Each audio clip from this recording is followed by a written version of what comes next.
in the morning before Vogue Knitting Live. And by 1 in the morning, I mean I leave at 6 in the morning. There are 5 hours. I have not done my homework. I have packed my clothing though, so don't worry. I do have to pack my yarn, and I am taking a whole rolly suitcase for yarn.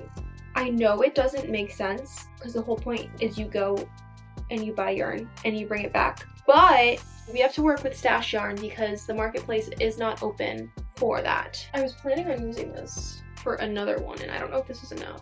These are 2 of the same yarns though, and they are worsted. I kind of want to wind the yarn that I take logistically because I don't want to have a ball of yarn that's rolling off a table as I'm trying to work on something. From a vanity metric, I feel like a wound cake of yarn is more bougie. Make of that what you will. I'm gonna be wearing my Bubbles poncho to the gala, so if I want to reinforce the neckline, I want to make sure that I have this with me. I made my friend from undergrad, Gabby, this scarf a while ago. Let's go shopping in the stash and see what is there. Part of the stash. I think we're just throwing things in at this point. This is my yarn stash.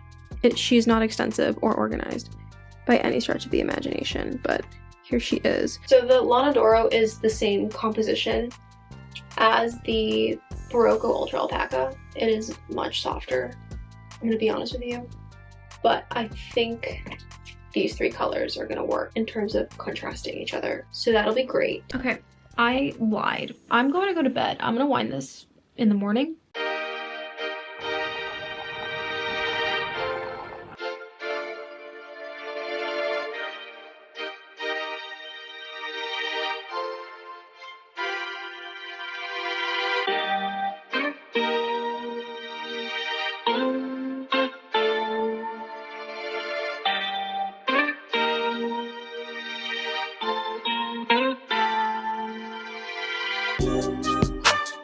I am the bag lady.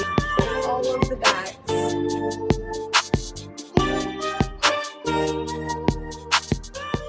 Hello! So the first class was a little bit chaotic in that I was late because they closed down one of the entrances to the hotel.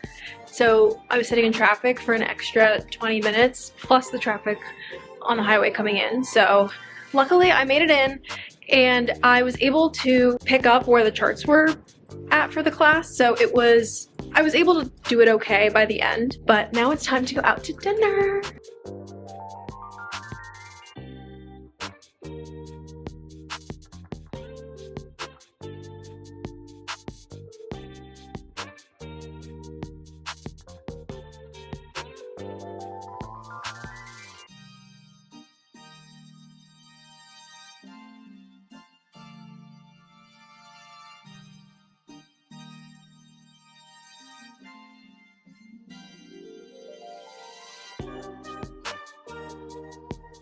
Guys, we made it to Vogue Knitting Live. We're in New York.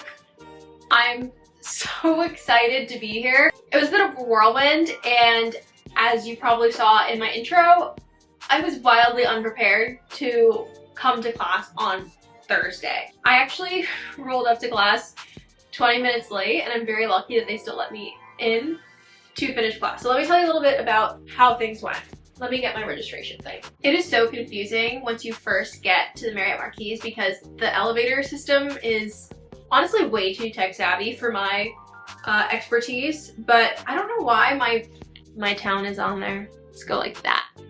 So this is my little code for Vogue Knitting. I don't know why that's double printed, but I have early access to the marketplace on Friday, and I also got a VIP bag when I checked in, and then I have the classes that I'm taking printed here on the back and the rooms for easy access. So I checked in and I ran to class. I did not have time to change my registration again, and I spent the entire time driving down from Massachusetts to New York City working on the homework swatches. So I ended up doing the swoop it up. I don't know if you saw my Instagram story where I asked for your help. By showing up late, like there's no way that I'm gonna get into a sold out class. So the next winner was the swoop it up, which I had actually been registered for just in case I couldn't switch it to the splicing. I kind of wish I had gone with splicing because I was late. The swoop it up was a little bit more advanced jumping in toward the middle, to be frank, of the class was a little too advanced. Let me show you what we worked on. But first, there's Times Square. I went to undergrad in New York and we would avoid Times Square at all costs just because of all of the chaos. But as someone who is literally inside a temperature climate controlled room and not freezing cold and not having to walk through all that, being near Times Square is quite fun. For Swoop It Up, basically the reason why it's called Swoop It Up is because you have these floats on the right side of the yarn that you pull up a few rows, and so you're basically swooping up some yarn to create this cool pattern. I'm a little off because I missed the part where she was teaching how to do it. I just went off the chart, and this is one of the first knit charts that I've ever read. So that was a lot of fun. A little bit of a learning curve there. This is the second swatch. I also need to rearrange I have to do homework for class tomorrow. Okay, glad I realized that at 9-10 p.m. the night before. That's always fun. So here, you can see this is very chaotic. I didn't remember where to put the floats here on this row, and it's just folding up and curling up on itself here. And this row up here is where I practiced again and got it closer to what the actual pattern was supposed to look like.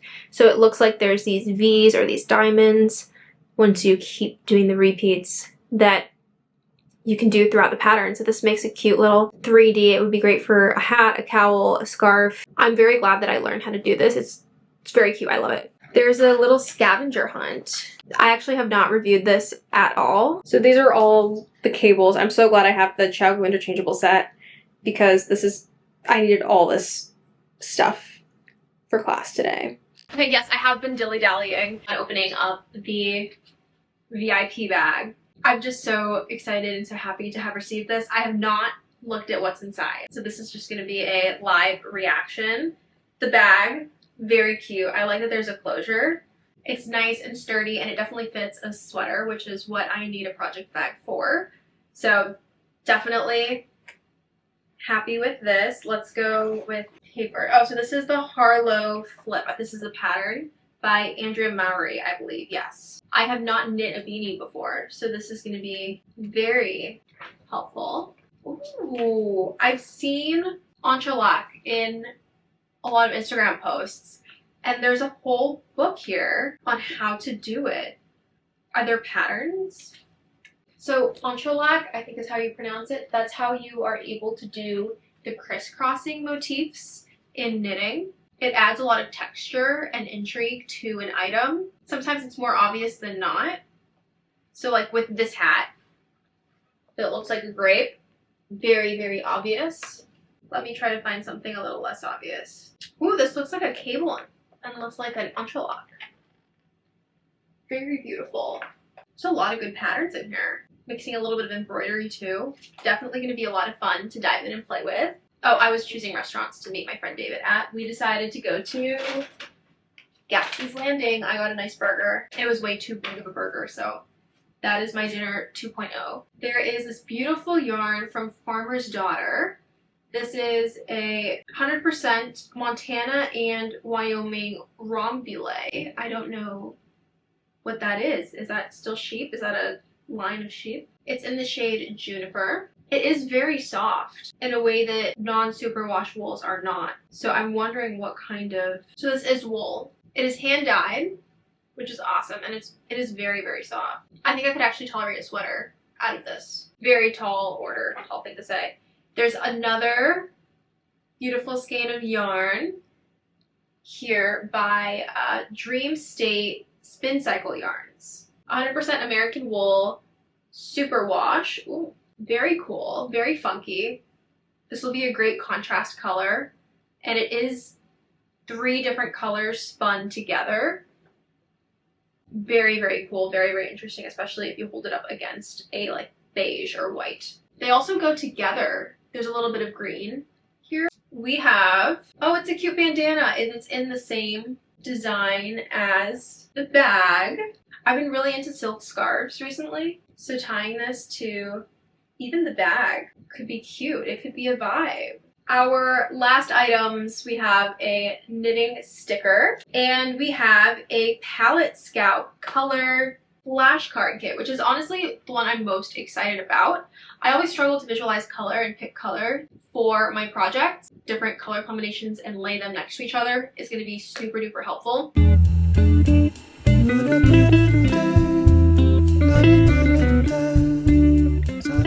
So let's talk about what's next. Today is Thursday, which is the unofficial first day of Vogue Knitting Live. It's the first day that you can register. It's the first day of classes. But the first day where people really start trickling in is Friday. Tomorrow is a packed day for us. We're going to be starting at 9 a.m. with Introduction to Grading. So thankfully no homework for that, but a pen and paper. 12:30, so that means we have 30 minutes for lunch. Color play the slip and tuck stitch way. I don't really know what that means, but I had 2 lectures that I had to fill up.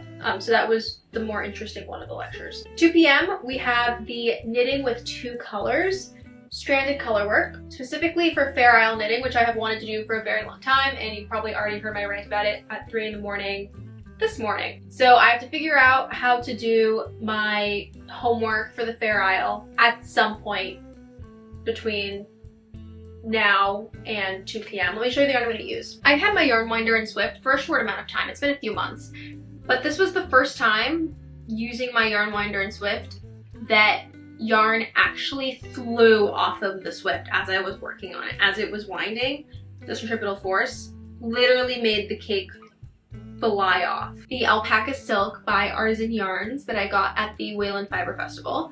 And this is the undyed color, and this is in the shade Cranberries, and it's just a beautiful, look at that. A wine, a pink, just gorgeous. I'm going to be working on my homework on these colors, and hopefully the contrast of the variegated pink is gonna look beautiful. In the meantime, I hope you're having a fun time. I'm gonna end this vlog here and do the official 3-day weekend vlog in a separate video. So I will see you guys hopefully when I have finished or am at least working on my homework for the Fair Isle class, and I'll see you tomorrow morning.